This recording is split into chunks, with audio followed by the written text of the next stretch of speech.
Et yo YouTube, j'espère que vous vous portez bien, et cette vidéo sera portée sur la Glorious Modelo 2, qui est donc la seconde version mise à jour pour 2023. Je ne possède pas la première version, mais j'ai la modèle O- qui va me servir de référence pour savoir ce qui a changé en termes de features. Je vais remercier la boutique française Maxisport qui supporte la chaîne une fois de plus, en m'envoyant donc cette souris pour que je puisse vous la présenter. Et d'ailleurs, il y a actuellement de grosses promotions sur le site, genre moins 60% sur plus de 1000 produits répartis sur plus de 50 marques, mais on en reparlera plus tard. Cette Glorious Modelo a donc une forme très similaire à la Razer Viper V2 Pro. C'est donc une grande souris assez longue et large en étant plate. Le point culminant de sa bosse se situe donc au centre, ce qui augmente donc l'espace présent sur les côtés, et cette bosse va se dégrader de manière constante jusqu'à la fin de la souris tout en s'élargissant. Cet élargissement va donc provoquer un petit creux sur le côté de la souris, là où vous placez votre pouce par exemple. Ce creux est un peu moins prononcé que sur la Viper V2 Pro. En fait, on a ici la fin de la souris qui reste un peu plus droit, là où sur la Viper, en fait, l'avant s'écarte un peu vers l'extérieur.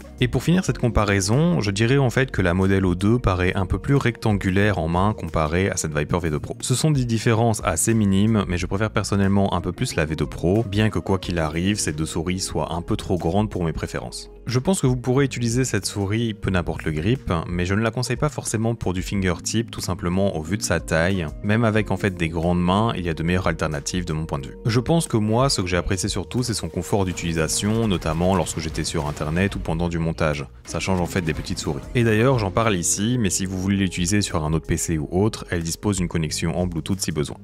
Comparons maintenant ce qui a changé comparé à l'ancienne génération des souris Glorious. L'esthétique de la souris est un peu différent, avec des trous sur le dessus qui sont plus petits et plus arrondis. Cela aide à moins les ressentir je trouve, c'est une bonne chose pour les utilisateurs de claw ou de palme notamment. Au niveau du logo de la marque, il n'est plus sur le côté gauche, mais il a été ici rétréci et placé vers le centre dans l'alignement du bouton DPI. Le changement que j'ai le plus apprécié personnellement, c'est le changement de la molette. Je trouvais que le design du caoutchouc des molettes Glorious était l'un des pires qui se faisait en fait, elle n'avait en fait qu'un tout petit retour tactile lors du défilement. Ici, le pattern du caoutchouc est bien meilleur, et il y a juste ce qu'il faut en plus au niveau des ressentis d'écran, c'est donc une très bonne molette je trouve à présent. Le clic est également bon, avec une force nécessaire modérée et assez facile pour la répétition. Les boutons latéraux ont été revus également.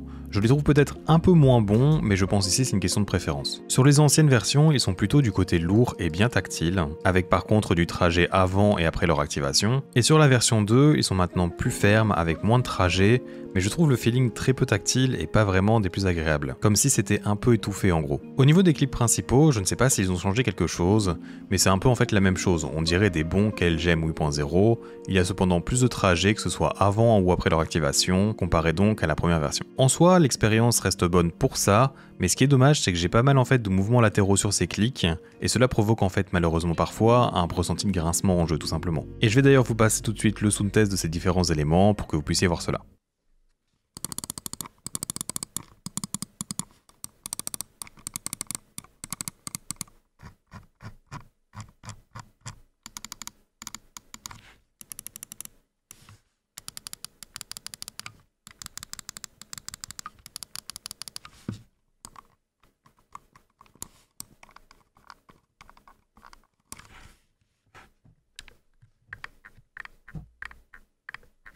Avant de continuer, je te rappelle que si tu aimes mon contenu, toute ma chaîne est dédiée pour ce genre de produit, que ce soit souris ou tapis de souris pour FPS, donc n'hésite pas à t'abonner si tu veux être au courant de mes prochaines vidéos. Tu peux aussi lâcher un petit pouce bleu au passage, ça fait toujours plaisir. Alors, niveau qualité de construction maintenant, et bien qu'elle fait très quali et robuste quand vous la sortez la première fois de sa boîte, je dirais en fait qu'elle s'affaiblit assez vite dans le temps, avec notamment sa coque qui commence à craquer un peu avec une légère pression, et j'ai en fait aussi un espèce de couinement lorsque j'exerce en fait de la pression sur le dessus de la souris. Ce n'est pas dérangeant en soi, mais je me dois de le relever. Le plastique en lui-même semble très solide par contre, aucun pli, même avec bien plus de force. Niveau revêtement, comparé aux autres versions dites mat, ici ce n'est plus juste tout lisse en fait, mais c'est plutôt légèrement texturé. C'est un mieux je trouve, mais toujours bien en dessous d'autres revêtements, et personnellement j'ai dû mettre des bandes agrippantes pour mes tests, qui ne sont pas fournies avec la souris au passage. Une chose que Glorious a gardé dans cette nouvelle version, c'est les bandes RGB sur les deux côtés en fait de la souris. Personnellement, ce n'est pas quelque chose que je recherche dans une souris, mais j'imagine que pour certaines personnes, c'est encore quelque chose d'appréciable. Cela va par contre ajouter un peu de poids à la souris, qui fait 70 grammes sur ma balance, et c'était déjà le poids de la première version il me semble. En soi, ce n'est pas trop lourd, car c'est une souris plutôt grande,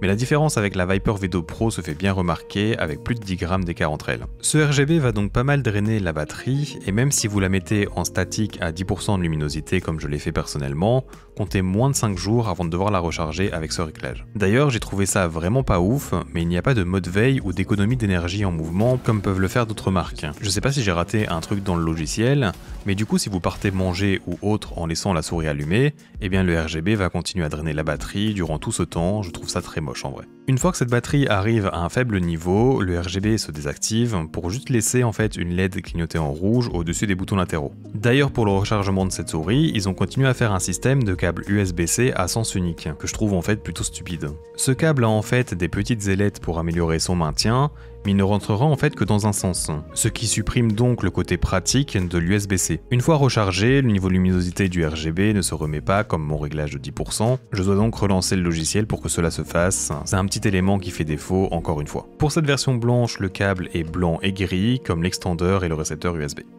Ensuite, il nous reste à parler de ce qui se trouve sous la souris. Initialement, il y a un petit sticker de présent qui conseille de télécharger le logiciel de la souris pour y faire les dernières mises à jour disponibles. Perso, je trouve que c'est une bonne idée. Je le fais toujours sur chaque souris, mais je pense que beaucoup de gens ont un peu la flemme alors que c'est très important au cas où le capteur a eu des améliorations de stabilité ou autre chose dans ce genre. Ensuite, on a une LED RGB pour le niveau de DPI, le bouton on-off qui peut vous faire passer de la connexion sans fil avec le récepteur 2.4 pour du jeu, ou alors le mode Bluetooth. Les patins Glorious sont plutôt bons, ce n'est pas forcément une nécessité de les changer selon moi, ils sont plutôt smooth avec une bonne vitesse. Et dernièrement pour le capteur, il s'agit d'un équivalent au PixArt 3395, mais modifié donc par la marque. Je n'ai pas de remarques particulières à son sujet, j'ai pas forcément observé qu'il était meilleur ou quoi, mais il faut savoir que l'option Motion Sync est désactivée par défaut, donc c'est activé selon vos préférences. Parlons maintenant de son prix, et puis je ferai une rapide conclusion. De base, la version filaire de ces Glorious Modelo 2 est à 85 € et sa version sans fil à 129 €. Pour moi, c'est trop cher, que ce soit filaire ou wireless, et de façon évidente. Mais ce n'est pas vraiment étonnant au final, car les produits Glorious sont souvent bien plus chers en Europe, alors qu'en Amérique, c'est normalement une marque abordable. Heureusement, comme je vous l'ai dit en début de vidéo, le site Maxisport avec qui je suis en collaboration entre en grosse période de solde ces 28 juin jusqu'au 25 juillet. On parle donc de possiblement moins 60% sur plus de 1000 produits et plus de 50 marques différentes. Vous avez des moins 50% sur des chaises, moins 33% sur des périphériques Extrafy ou Glorious, ou encore de plus grosses promotions sur des marques comme Corsair ou Cooler Master. Enfin bref, il y en a une multitude sur tout le site, donc si vous pensez profiter de cela, n'hésitez pas à cliquer sur un de mes liens affiliés en description, cela vous permettra de me soutenir lors de vos achats. Pour ma conclusion concernant la Modelo 2 wireless, je dirais que je suis assez mitigé, notamment avec sa qualité qui s'est dégradée assez rapidement. En fait, j'ai l'impression que cette souris a un an de retard, et pour moi, basiquement, il n'y a que deux raisons de pourquoi vous devez considérer l'achat de cette souris. Premièrement, c'est que vous avez en souris principale la version 1, et que vous l'adorez et que vous voulez une version mise à jour, c'est compréhensible. Niveau performance en tant que telle, je n'ai rien à dire dessus. Et la deuxième raison serait que vous êtes fan de RGB et que vous voulez absolument en avoir sur votre souris. Les marques ont tendance à l'enlever ces derniers temps sur les nouvelles souris, car cela permet d'avoir des avantages pour les joueurs FPS. Mais j'imagine donc qu'avec cette souris, ça reste un des choix corrects si c'est important pour vous, en plus d'avoir le dernier capteur disponible. D'ailleurs, il me semble qu'il y a eu des leaks comme quoi il allait avoir une Modelo 2 Pro qui sortirait avec peut-être pas de RGB, donc un poids plus léger, et un capteur qui pourra aller jusqu'à 8 kHz de polling rate. Mais donc selon moi, pour cette Modelo 2, je pense que partir en fait sur une Razer Viper Ultimate pour bien moins cher, ou encore la Viper V2 Pro si vous la trouvez en promo comme c'est assez souvent le cas, eh bien ce sont de meilleurs choix. Voilà, c'était donc tout pour cette vidéo, je te remercie de l'avoir regardé jusqu'au bout, j'espère donc te revoir dans un futur proche, et à bientôt.